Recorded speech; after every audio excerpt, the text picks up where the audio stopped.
Support for this program comes from Genentech, the company that developed the treatment with a unique mode of action, Vabysmo, faricimab SVOA. With over 2 million doses worldwide and counting, find out more at vabysmo-hcp.com. That's Vabysmo, VABYSMO-HCP.com.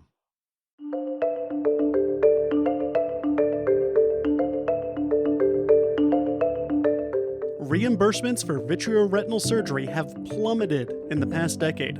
How dire is the situation? I'm Greg Notestein here with Scott Chriswanis, and this is New Retina Radio from Retina Today and Bryn Mawr Communications.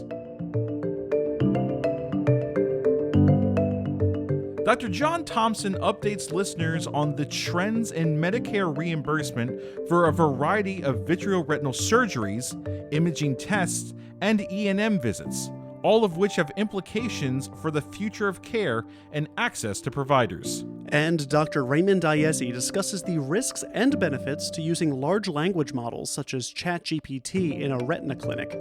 How will large language models better serve providers and patients? And what drawbacks might create more confusion than needed? Keep listening to learn more.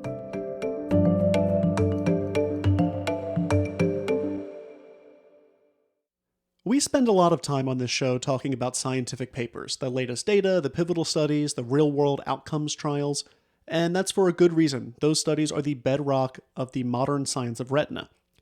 But science does not occur in a vacuum, and retina specialists can't practice unless they keep an eye on their reimbursement. To that end, we're turning to Dr. John Thompson, who spoke about shifts to Medicare reimbursement for vitreoretinal procedures in a talk at this year's AAO annual meeting. Dr. Thompson practices at Retina Specialists in Baltimore, and he joins us today. Dr. Thompson, welcome to New Retina Radio. It's a pleasure to be speaking with you today. You started your talk by discussing reimbursement for retinal detachment back when you graduated fellowship. What was reimbursement then, and what is it now? Well, in the 1980s, the reimbursement for a straightforward retinal detachment repair was about $3,000. If you adjust that for inflation in 2023, then that would actually be $8,400 right now. But in fact, the same surgery by Medicare pays about $1,180 in 2023 dollars. So we're in a situation where we're only making about 15%. Now, it's true that surgery has become quicker, but I can assure you that we don't take 15% of the time to fix a retinal detachment repair now compared to the 1980s. Yeah, this seems like a really big disconnect. What happened? Well, what happened is that our healthcare costs in Medicare continue to rise, and the government is having trouble doing that, paying for all of these new procedures, new drugs, and everything else. And so the tendency has been to really ratchet down, particularly on procedures. And so over the past 20 years, there really have been substantial decreases in the reimbursement for a wide variety of procedures. Let's zoom way out and talk about how CMS determines the reimbursement cost for any procedure, whether it's a vitreoretinal procedure or otherwise. Well, what the AMA does, and this is through a committee called the RUC Committee, which is the Relative Value Committee, and this is a detailed organization with members from a broad spectrum of medicine.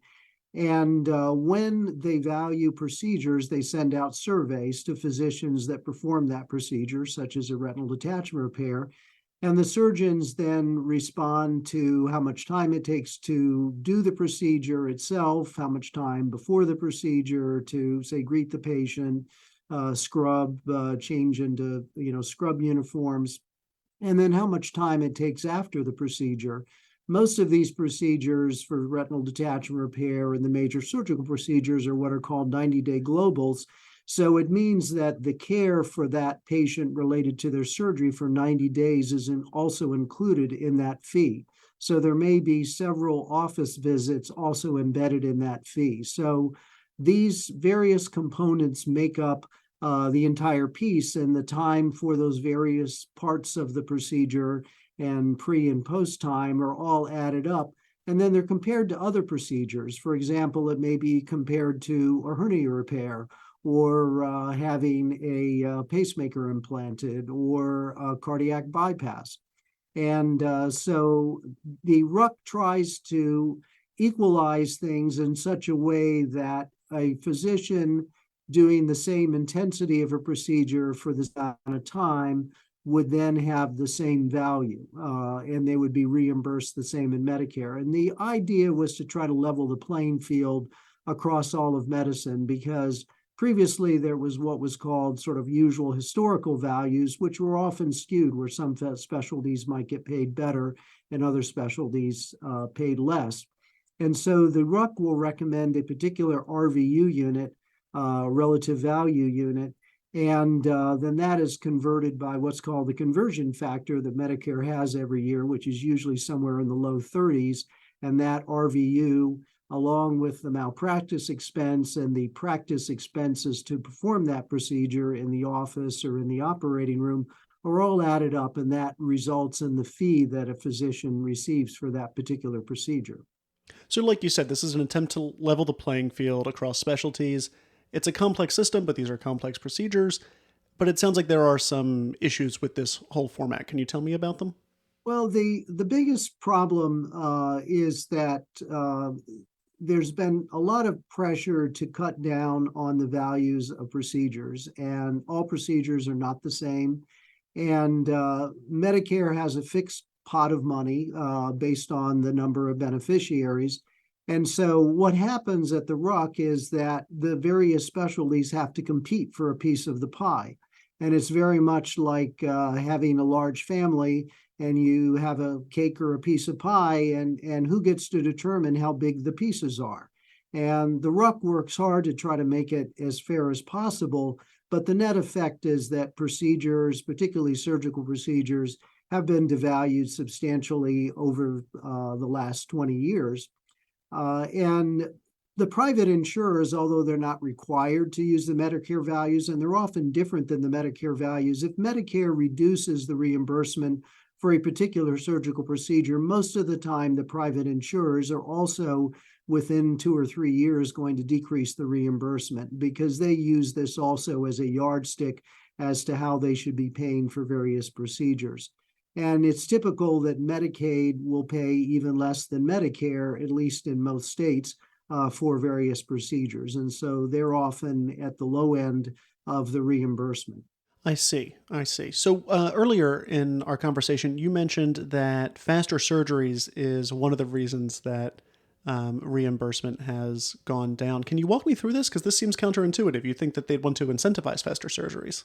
Well, the problem is that this entire process is very much based on times. And so if the time perform a retinal procedure, say, goes from 75 minutes to 60 minutes, well, that means that that procedure is going to be compared to other procedures that take 60 minutes rather than procedures that take 75 minutes. And so the net effect is that that's going to reduce the RVU and hence reduce the reimbursement. So I agree, it is a perverse process in that we physicians are basically penalized for doing surgeries faster. And many of these faster surgeries, of course, mean patients recover quicker because the operative time has decreased. But unfortunately, this is the trend that we've had to experience. You talked specifically about some procedures that have seen significant reductions in reimbursement from 2011 to 2020. Can you go over a few of those procedures? Well, one of the things, pan-retinal laser, which you use a lot in diabetic retinopathy, has gone down by about 33%. It also decreased from a 90-day global to a 10-day global, which also reduces the reimbursement. Vitrectomy with ILM removal, which we do for macular holes and some epiretinal membranes, also decreased about 31%. Mainly due to decreases in time. Repairing a retinal detachment by vitrectomy also decreased 32%. Some of our most complicated surgeries in retina are complicated retinal detachment repairs with proliferative vitreoretinopathy or giant retinal tears, and those have also gone down about 30%. So some of our mainstay procedures that we perform have really reduced by about a third over the past really 10 years between 2011 and 2020. And there's also been reductions for imaging over that same time period. Is that right? Yes, again, the reason is that we're quicker at performing the images and quicker at reading the images. OCTs have gone down about 10%. Ultrasonography, what's called a B-scan ultrasound, has gone down a much more substantial amount, between 23 and 55%. And one of the reasons that the decrease was large was that this procedure had not been valued for a while. So it had been valued many years ago. So the time went down, and hence the reimbursement went down. Indocyanine green angiograms, a special type of angiogram, had a 27% reduction and was bundled with fluorescein angiograms.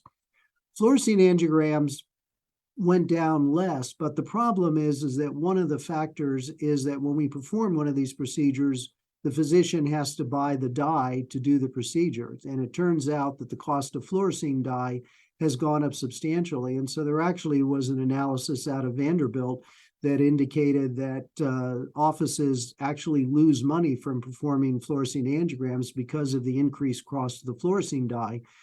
We try to petition Medicare to increase the values, and if we can show invoices have increased, they will increase the value somewhat. But this is just another example of how, if you're not really careful looking at your cost of performing services, you can actually end up doing a money-losing service because of changes in cost. Many of our eye drops that we use to dilate patients and we use routinely in the office have also gone up substantially due to increased pharmaceutical prices. We were talking about reimbursement rates going down between 2011 and 2020. And then in January of 2021, the relative value scale was sidelined in favor of a different reimbursement scheme. Can you talk me through what that new system is? Yes, we actually had a relative value scale that was the basis of all Medicare reimbursement until January of 2021. And what CMS decided to do was to give an increase to the office-based, what are called E&M codes, which are typical simple, intermediate, complex office visits. But the office visits that were embedded in the 10 and 90-day global procedures, such as say performing laser to a tear or doing a vitrectomy or retinal detachment repair, those were not given the same increase. And what this did was essentially destroy the whole relative value scale. And the net effect was to devalue all procedures that had postoperative visits relative to office visits that are not associated with a surgery. And I will say that the AMA RUC vigorously opposed this idea. They have complained to CMS that this destroyed the relative value between surgical procedures versus medical office visits. But unfortunately, CMS has turned a deaf ear to that, and it's gone through as is, even though we've tried to change it for the past 2 years. And so this has been sort of a blow to all procedures, and it's just another reason that procedures are not reimbursed relative to office visits as they had in the past. So procedures are down and E&M visits are up, imaging is down. This is all very important, but I also know that retina clinics are functioning. They're not all bankrupt, so there must be some bright spots in reimbursement. Where are those? Well, the bright spots is in primary care, and I call it primary retina care. And many of our patients, thankfully, unlike some surgical specialties like general surgery, where the general surgeons spend most of their time in the operating room, we are fortunate to spend much more of our time in the office. And doing routine low complexity office visits for patients with macular degeneration, diabetic retinopathy, patients with vitreous detachments, flashes and floaters, Plaquenil checkups for patients that are on Plaquenil. These are all reimbursed better now because of the increase that Medicare gave in the E&M visits. So to the extent that a retina doctor can function like a primary care doctor and see patients in the office for routine care, that's actually reimbursed better now than spending time in the operating room doing complex surgery.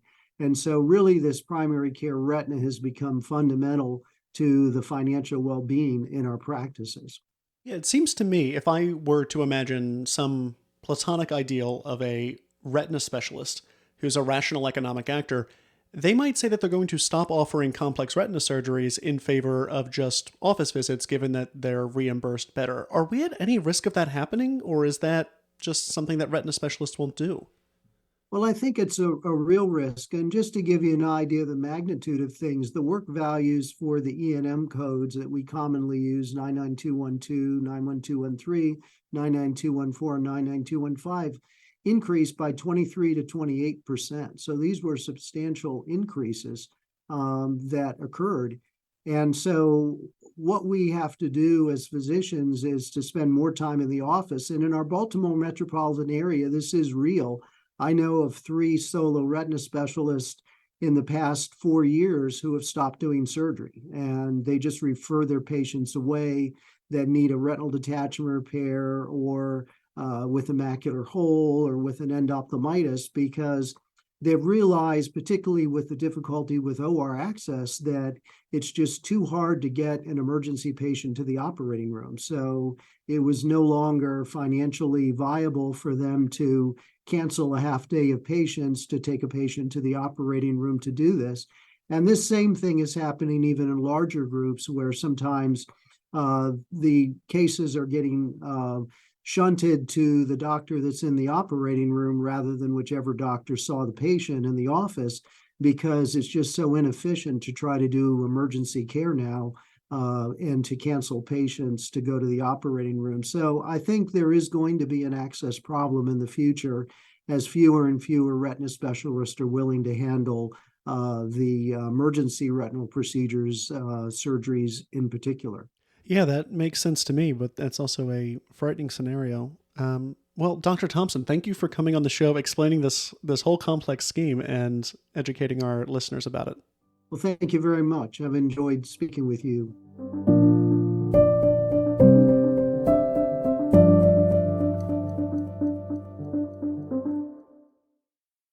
Support for this program comes from Genentech, the company that developed the treatment with a unique mode of action, Vabysmo, faricimab SVOA. With over 2 million doses worldwide and counting, find out more at vabysmo-hcp.com. That's Vabysmo, VABYSMO-HCP.com. I would like to start this segment by saying that the pre-production, live production, and post-production of this interview were created entirely by humans for humans. But how much longer does that last? Large language models, or LLMs, are here. The doomsdayers are saying that LLMs will replace doctors, but the more likely outcome is that LLMs are a useful tool that will offer a number of benefits and open the door to a number of problems. Dr. Raymond Iezzi is here to help us explore those possibilities. He's a vitreoretinal surgeon at the Mayo Clinic. Dr. Iezzi, welcome to New Retina Radio. Thank you, Scott. It's a pleasure to be here. Give me a high-level overview of large language models.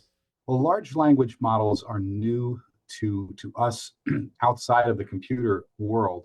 They've been around for quite some time, but very recently, technological advances, largely by Google, and then adopted by other companies like OpenAI, have made large language models tremendously useful to regular folks. What we've learned is that these software tools can process language remarkably well. They can write computer code in multiple different computer languages. They can recognize objects and create images and write text. And so what it's done is it's transformed the way we've become familiar with how we interact with machines. We can now talk to a machine as if we were talking to a person and get a very cogent, human-like response back. And this is the stuff that science fiction films have been made out of for decades. But we're experiencing it right now. And so we're at the cusp of a major transition in computer technology. This is going to be larger than the internet. It's going to be larger than the invention of the personal computer.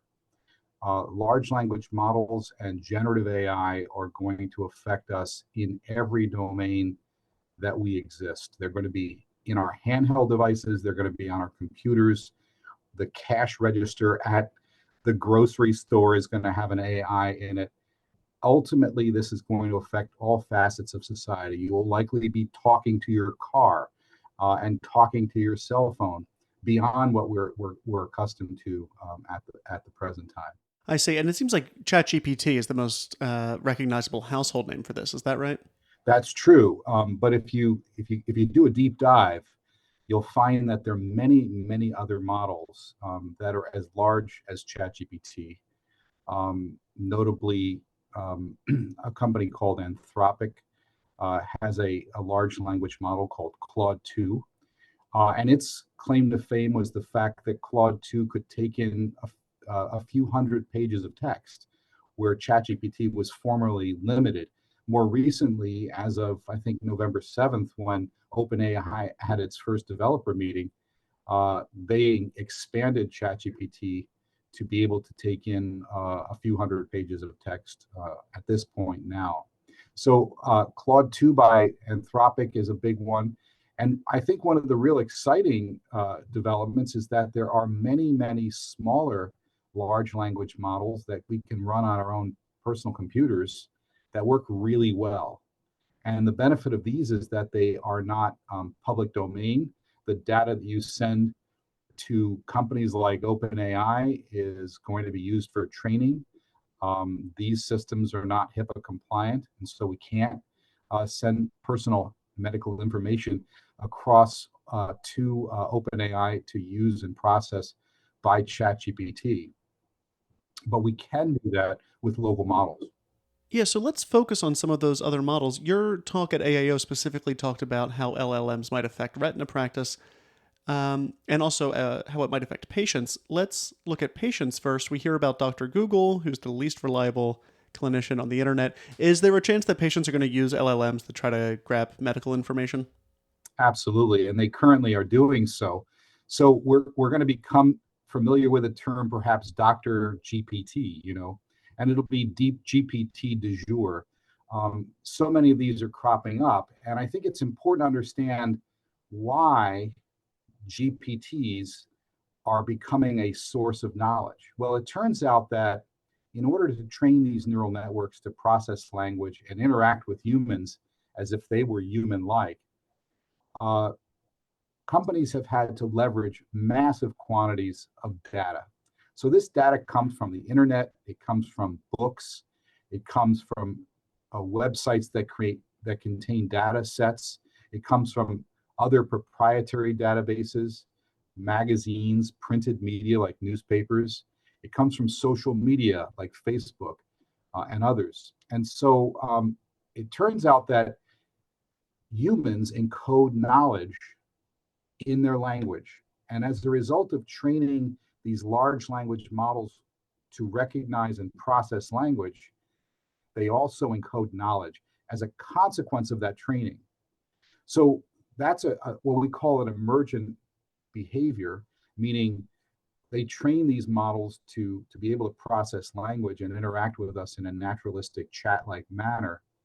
But these things got smart, and that knowledge was never really curated.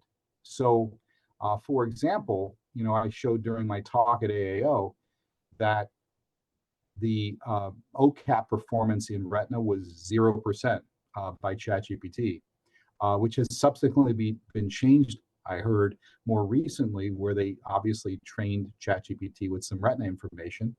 And then I asked ChatGPT with Dolly 3 to generate a picture of a retinal detachment, and it was a sort of a horror show-like image that resembled an eye, perhaps from another planet.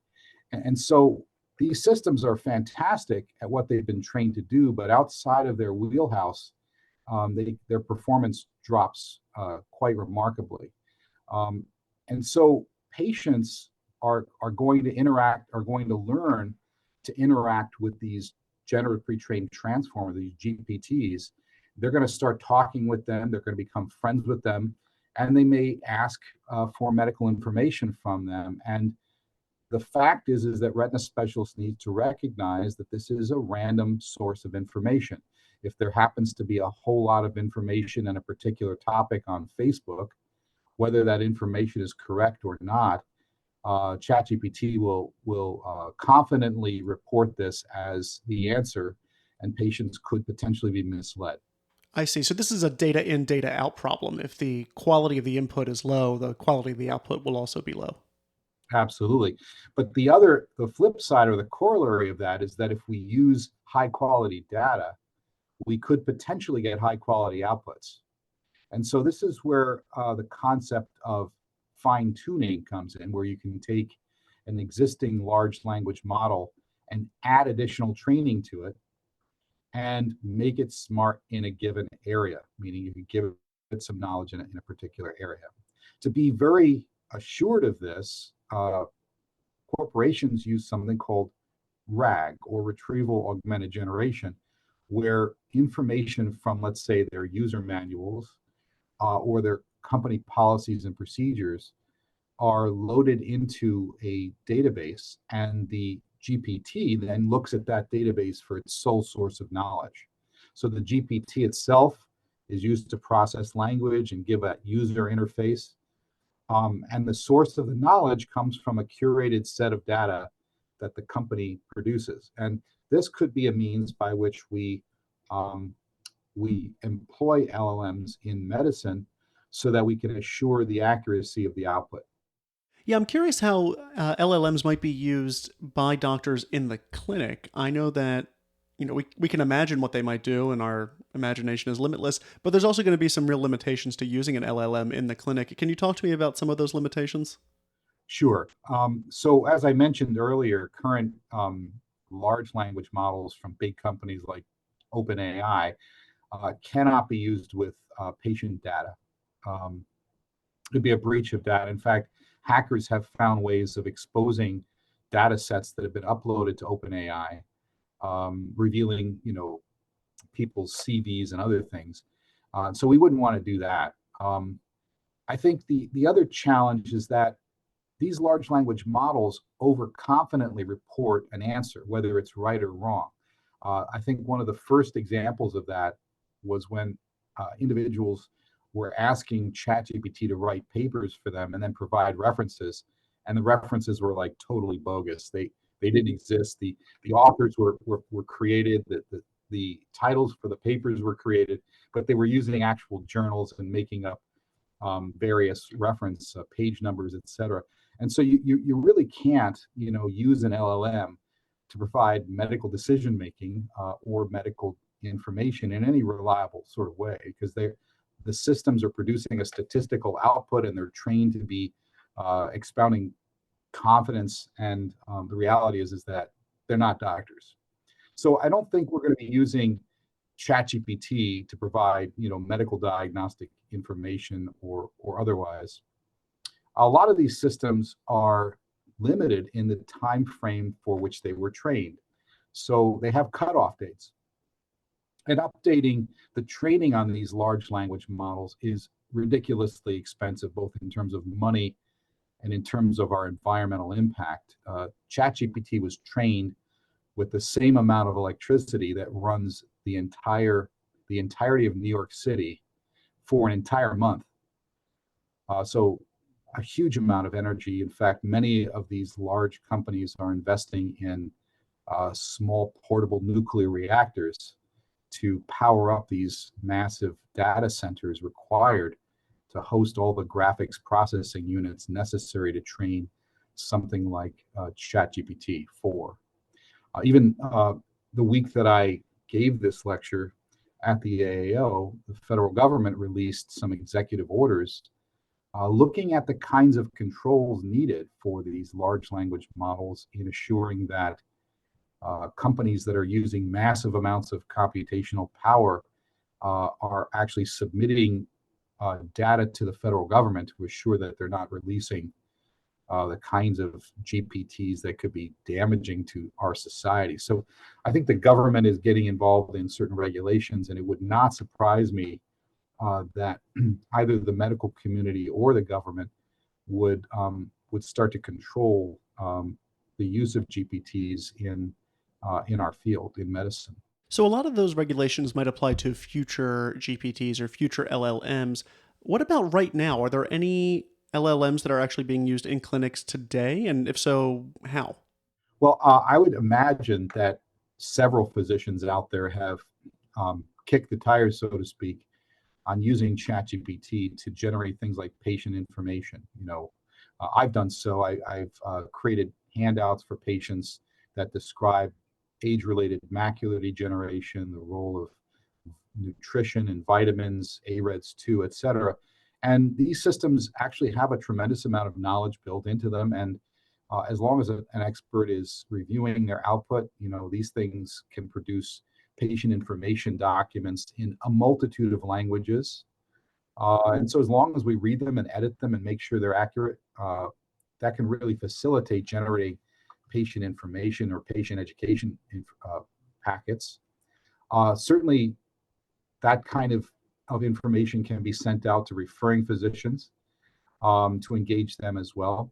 One thing I can say is that the multilingual support really helps in terms of if you happen to have a patient that speaks Russian, you can translate into Russian instantaneously and get a document they would understand. But these are sort of parlor tricks. I mean, ultimately, we know how to type. We have Word, we have other editors, and we don't need ChatGPT to write us patient information. And so really, it's not going to make any difference. It's a curiosity, so to speak. I would become very excited if tools like ChatGPT would be effective in summarizing a patient's medical history or giving me a draft of a note that fits my template for writing notes that has collated all the data that I need and summarizes a plan so that I can edit it. And so I'm not the data entry clerk that I currently am, where I'm constantly entering data, constantly editing dates of pre-existing notes, et cetera. It seems to me that, a disproportionate amount of my time is spent entering medical information into the medical record. And many practices have addressed this problem by getting scribes in their clinics where individuals will listen to an interaction and will get the data typed in for them. But I mean, this is 2023 and we've got ChatGPTs crawling all over the place. We really need to have these things writing our notes for us so that we can appropriately edit them and spend more face time with our patients. Yeah, it sounds like, scribes at first were designed to do just that, right? To take those notes and then allow the physician to have more time with their patient. If an LLM ends up, let's say, replacing a scribe or supplementing a scribe, you can see the dynamics of the clinic really changing. What about things like chart support or even assisting in research? Are those realistic possibilities? Are they in the near future, or are they some sort of, fancy ideation that might occur sometime vaguely in the future? Oh, I do think that we're going to see these emerge. I mean, examples of how this could help in research is that these systems are good at summarizing chart notes. And so, for example, if we're looking for patients with specific inclusion-exclusion criteria for clinical trials, we could use these kinds of software tools to screen the patients in our clinic on a given day so that we remind us to offer them enrollment in a clinical trial. So I do think that that's going to be very helpful, and it's a simple application of such a powerful language processing tool. And we mentioned all the charting support that these things could potentially do for us. So I think what we need to do as retina specialists is commandeer this technology. We should not allow this technology to be misapplied. We should direct the development of these systems and ensure that our practices are helped by them. I don't think that replacing scribes is necessarily the goal. Perhaps scribes have an important role in other aspects. Maybe they don't need to be editing or entering as much information as they are. I personally would like to see our patient flows improved by technology assist. And with or without a scribe, I think these large language tools could potentially help that. And perhaps we can engage our patients to a greater extent with this technology assist as well. Well, certainly sounds exciting. There's a lot of possibilities here, and hopefully you can give us an update again next year on LLMs, specifically in Retina. Dr. Iezzi, thanks for joining us on New Retina Radio. My pleasure, Scott.